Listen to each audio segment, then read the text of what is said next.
सबको मालूम है कि प्रदेश सरकार ने बड़े पॉम्प एंड शो के साथ, बड़ी एडवर्टीजमेंट के साथ, बड़े अपने आप को शाबाशी देने के साथ शिमला डेवलपमेंट प्लान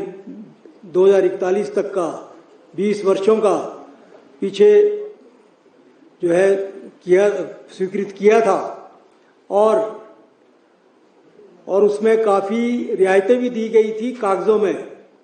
कि शिमला में जो है अब 4 स्टोरी कंस्ट्रक्शन हो सकेगी और उसके साथ एटिक का भी सुझाव उन्होंने उसमें एटिक भी किया था कि एटिक जो है वो अलाउ होगी, साथ ही पार्किंग अलाउ होगी। किंतु मैं समझता हूं कि ये सिर्फ उन्होंने एक कागजी घोड़ा दौड़ाने वाली बात जो है की थी, क्योंकि उसे नेशनल ग्रीन ट्रिब्यूनल ने जो है खारिज कर दिया है और साथ ही सरकार के अधिकारियों को भी फटकार लगाई है कि उन्होंने किस तरह से एनजीटी का जब बैन है 2.5 स्टोरी का शिमला शहर में कोर एरिया में, तो उसको कैसे उन्होंने वायलेट किया। तो मैं समझता हूं कि एक तो ये सरकार 2017 में एनजीटी का जो ऑर्डर आया था उसके विरुद्ध जो है वो किसी भी जो एप्रोप्रिएट जुडिशियल फोरम है उस पर अपील नहीं दायर कर पाई और ना ही उसको चाहे वो हाई कोर्ट में लेती, या ये तो सरकार का काम था। सरकार के पास अपना जो लॉ का जो तंत्र है, लॉ सेक्रेटरी से लेकर नीचे अधिकारी हैं, उनसे अपना वो मशवरा लेती और साथ ही साथ जो किसी भी उसको चाहे हाई कोर्ट में या सुप्रीम कोर्ट में जो है वो अपील फाइल करती, वो कुछ नहीं किया और एक अलग से जैसे एक मनमाने तरीके से जैसे समझते हैं कि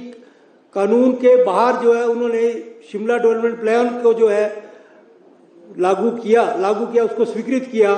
लागू तो वो हो ही नहीं पाया क्योंकि उस पर एनजीटी ने रोक लगा दी और एनजीटी ने अब जो है बहुत ही एक सरकार के जो कार्य प्रणाली है इस पर ही उंगली उठाई है। तो ये एक बहुत ही गंभीर मसला है और समझता हूं मैं और आप सब लोग जानते हैं कि ये सिर्फ एक हाफ कुक्ड उन्होंने अटेम्प्ट किया था लोगों को लुभाने के लिए चुनावी वर्ष में। जैसे उन्होंने चुनावी वर्ष में हमारे माननीय यहाँ के विधायक और मंत्री उन्होंने बड़े बड़े जोर शोर से जो है कहा कि हमने जो लैंडलेस लोग हैं उनको हम 2 बिस्वा जमीन दे रहे हैं शहर में। तो आप देखिए इस बात को भी पिछली विधानसभा में उन्होंने पारित किया प्रस्ताव, तो आज उस बात को भी लगभग 5-4 महीने हो गए हैं। आप बताएं भी किसी भी एक व्यक्ति को 2 बिस्वा जमीन मिली है, क्योंकि उसमें जो लीगल उन्होंने फॉर्मेलिटीज पूरी नहीं की और ना ही कोई लैंड आइडेंटिफाई की, क्योंकि शिमला और दूसरी बात उसमें एक रखी थी कि जो 1975 से पहले जिनके यहाँ पर ढारे बने होंगे। अब आप लगाइए हिसाब कि लगभग 50 वर्ष पूर्व तो कोई ढारे थे ही नहीं शिमला शहर में। ये तो जब शिमला शहर में बाहर से लोग आए, चाहे वो शिमला के हिमाचल के अलग हिस्सों से या हिमाचल के बाहर से, और जहाँ उनको